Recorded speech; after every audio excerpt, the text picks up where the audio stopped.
Assalamualaikum warahmatullahi wabarakatuh. Nama saya Farhan Rizik Alwi dari Prodi Ilmu Hukum NIM 200106027, mahasiswa Bapak pada mata kuliah Hukum Pidana Khusus. Baik, Farhan sedikit akan mengulas atau menjelaskan tentang tindak pidana korupsi yang telah kita pelajari di hari-hari.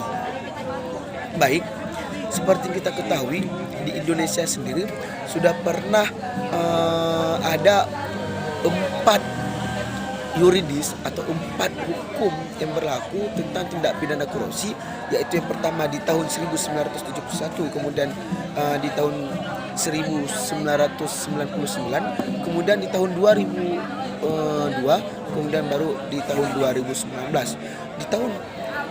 Di tahun 1971 itu diatur dalam Undang-Undang Nomor 3 tahun 1971, kemudian diamandemen di tahun 1999 di dalam Undang-Undang Nomor 31 tahun 1999, kemudian baru diamandemen menjadi Undang-Undang Nomor 30 tahun 2002, kemudian diamandemen kembali menjadi Undang-Undang Nomor 19 tahun 2019.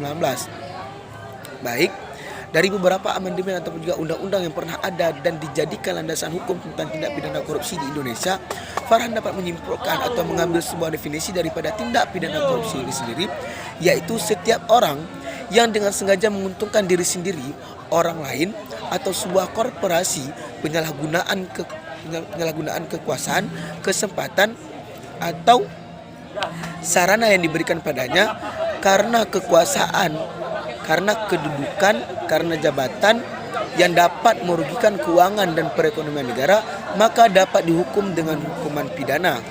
Begitu, baik itu hukuman pidana penjara dan yang lainnya. Nanti juga Farhan akan jelaskan bagaimana hukuman bagi seorang tindak pidana korupsi di Indonesia. Kemudian perlu kita ketahui bahwasannya di dalam tindak pidana korupsi di Indonesia itu perlu memiliki beberapa unsur. Itu ada 3 unsur tentang tindak pidana korupsi di Indonesia. Yang pertama itu melawan hukum, setelah itu memperkaya diri sendiri dan juga merugikan negara, di mana ketiga unsur ini yang terdapat dalam undang-undang tindak pidana korupsi itu harus saling berhubungan antara 1, 2, dan 3, dan unsur-unsur itu harus dapat dibuktikan dengan ketersaling sangkutan antara 1, 2, dan 3-nya, begitu. Kemudian Farhan juga perlu menjelaskan di dalam Undang-Undang Nomor 31 itu dijelaskan bagaimana hukuman bagi seorang tindak pidana korupsi, bagi pelaku tindak pidana korupsi di Indonesia, yaitu mengatur tentang pidana penjara maksimal seumur hidup, bagi seorang pelaku tindak pidana korupsi, dan denda maksimal itu 30 juta bagi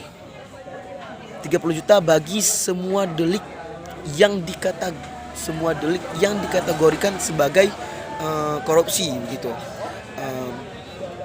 Itu yang Farhan ketahui tentang tindak pidana korupsi ini sendiri. Mungkin itu dapat Farhan sampaikan tentang Tipikor.